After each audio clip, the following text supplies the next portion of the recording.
4 miliar dolar Amerika atau setara dengan 60 triliun rupiah. Ini bukanlah angka korupsi bansos, tapi ini adalah jumlah uang yang dibawa kabur oleh seorang wanita yang bernama Ruja Ignatova. Dia tidak merampok bank dengan pistol atau kekerasan, tapi dia merampok logika jutaan orang dengan mikrofon dan janji manis tentang masa depan. Anda pikir ini adalah cerita lama di Eropa, tapi coba Anda buka Instagram Anda sekarang. Berapa banyak anak muda yang pamer saldo ATM? Berapa banyak dari mereka yang pamer Rubicon lalu ujung-ujungnya menawarkan kelas-kelas eksklusif? Ruja Ignatova mungkin memang sudah menghilang, tapi anak-anak ideologisnya masih berkeliaran dan masih ada di beranda ponsel Anda sampai sekarang. Hari ini kita bedah anatomi penipuannya supaya uang tabungan Anda tidak menjadi korban berikutnya.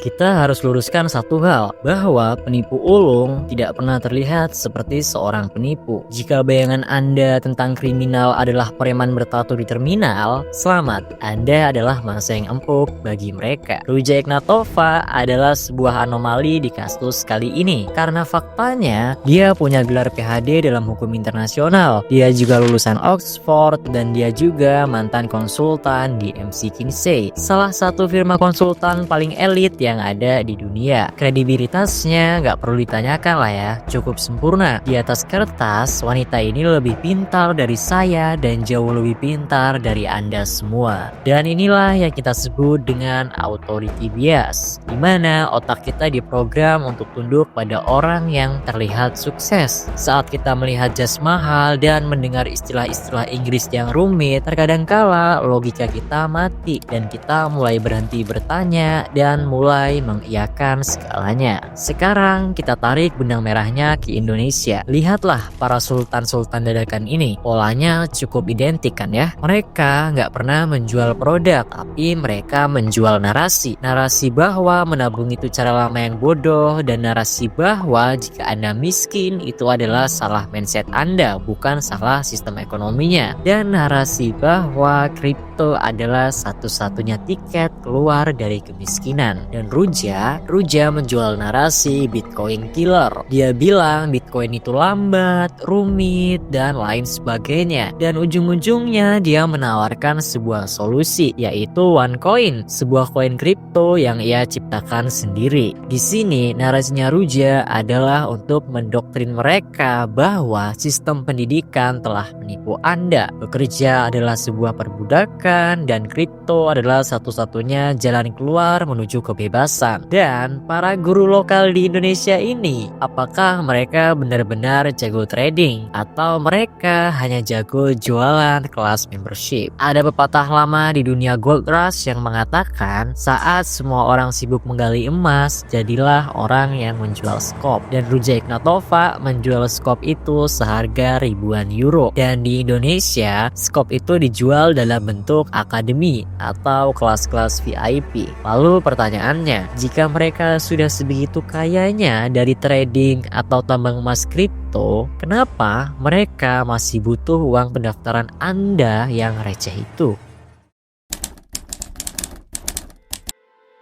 Mari kita bedah lebih lanjut. Apa yang sebenarnya dijual oleh Ruja? Atau apa yang sebenarnya dijual oleh influencer saham favorit Anda? Secara teknis, Ruja Ignatova hanya menjual sebuah paket edukasi. Anda membayar ratusan hingga ribuan euro hanya untuk mendapatkan sebuah file PDF tentang keuangan yang sebenarnya bisa Anda cari di internet secara gratis. Bedanya, ketika Anda membeli file edukasi milik Ruja, Anda mendapatkan token yang bisa digunakan untuk menambang OneCoin. Tapi disinilah plot twist terbesarnya. OneCoin nggak pernah punya blockchain. Padahal seharusnya koin kripto itu memiliki blockchain yang transparan, terdesentralisasi, dan bisa diaudit publik kan. Tapi OneCoin hanyalah sebuah angka di database SQL di server kantor mereka. Yang artinya Ruja bisa mengubah saldo Anda lewat komputer adminnya kapanpun dia mau. Lalu kenapa tidak ada yang sadar?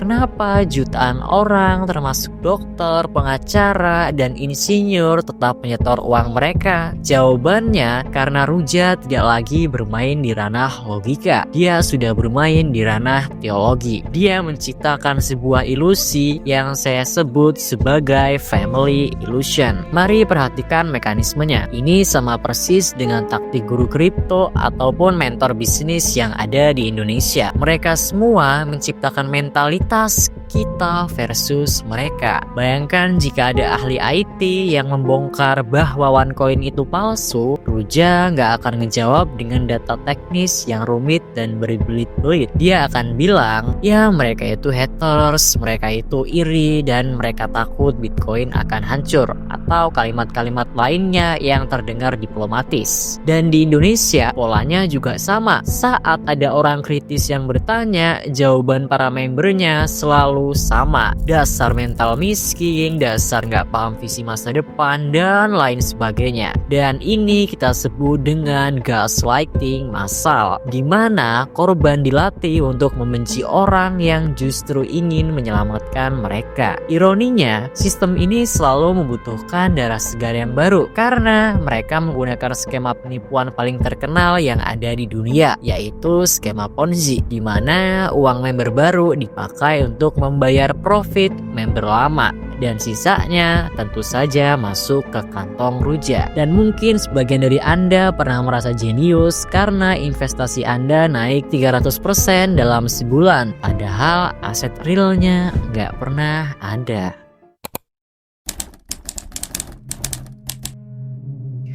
Setiap sebuah pesta berakhir, biasanya tuan rumah akan pulang duluan sebelum tagihan datang. Tepat pada tanggal 25 Oktober tahun 2017, Ruja Ignatova menaiki pesawat Ryanair dari Sofia menuju Athena. Ironisnya, wanita yang mengklaim memiliki kekayaan miliaran dolar ini kabur menaiki maskapai low cost carrier di kelas ekonomi. Itu adalah kali terakhir wajahnya terekam kamera CCTV dunia. Dan setelah dia mendarat di Yunani, dia lenyap dan hilang begitu saja seperti asap. Pertanyaannya, kenapa dia lari di hari itu? Jawabannya, karena Ruja tahu sesuatu yang para membernya tidak tahu. Dia diam-diam telah menyadap apartemen pacarnya sendiri, yaitu Gilbert Armenta, dan mengetahui bahwa Gilbert telah berkhianat dan bekerja sama dengan FBI. Dan di saat member OneCoin sibuk untuk merekrut member-member baru, di saat yang bersamaan ratu mereka sudah mengemasi berlian dan paspor palsunya. Hingga pada akhirnya datanglah sebuah momen kiamat kecil,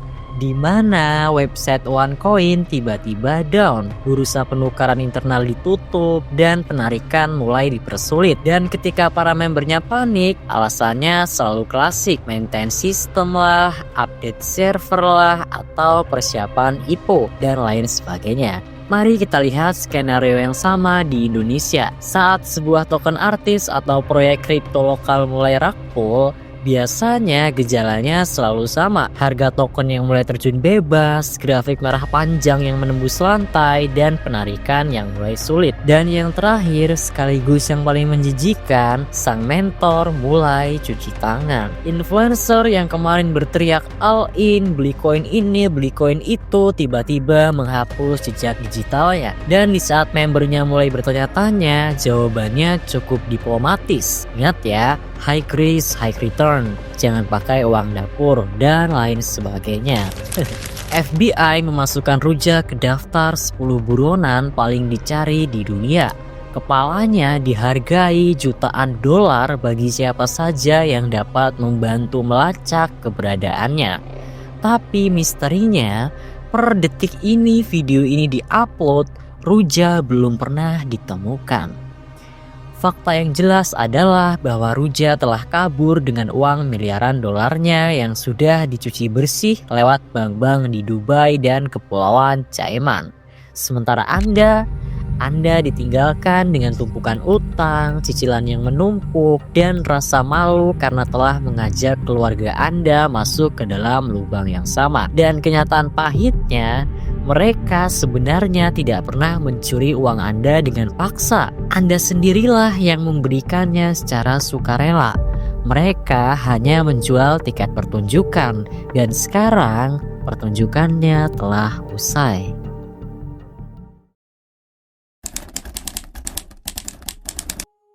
Di manakah sang ratu kripto sekarang? Ada dua teori yang sama-sama mengerikan. Teori pertama bilang dia masih hidup dengan wajah baru hasil operasi plastik di Brazil, paspor baru dari negara antah berantah, dan menikmati koktail di kapal pesiar pribadinya. Tentunya sembari menertawakan dunia yang sedang mencarinya. Terus teori kedua datang dari bocoran dokumen kepolisian di Bulgaria. Ruja dikabarkan telah dibunuh oleh pelindungnya sendiri, yaitu Christoporos Amanatidis alias Taki, seorang gembong narkoba. Konon Ruja dibunuh di atas kapal di Laut Ionian. Tubuhnya dimutilasi dan dibuang ke lautan lepas. Wah, ngeri banget kan ya? Tapi kalau boleh jujur, mau Ruja mati atau hidup itu tidak akan mengubah apapun. Karena masalahnya bukan pada Ruja. Masalahnya adalah siklus kebebalan yang tidak pernah berhenti. Lihatlah Indonesia, polanya selalu sama, hanya bajunya yang berganti. Dulu ada arisan berantai, lalu koperasi bodong, dan kemarin robot trading. Sekarang token kripto yang dipromosikan artis favorit Anda. Aktornya berganti, tapi naskahnya tetap sama. Dan korbannya juga tetap orang yang sama. Orang-orang yang merasa lebih pintar dari sistem ekonomi. Kenapa? Apakah karena hukum kita yang lemah? Atau apakah karena literasi finansial kita yang rendah? Ternyata jawabannya bukan keduanya. Alasannya lebih purba dari itu semua, yaitu kita kecanduan jalan pintas. Kita alergi pada proses yang panjang tapi haus akan sebuah pengakuan. Intinya, selama mentalitas ingin kaya tanpa kerja ini masih bercokol di kepala Anda, maka akan selalu ada Ruja Ignatova baru yang siap datang untuk melayani nafsu serakah Anda. Pesan terakhir saya untuk Anda, di dunia bisnis dan investasi, jika sebuah tawaran terdengar too good to be true, itu bukan rezeki anak soleh. Itu juga bukan jawaban dari doa-doa Anda. Itu adalah sebuah pancingan, dan Anda adalah ikannya.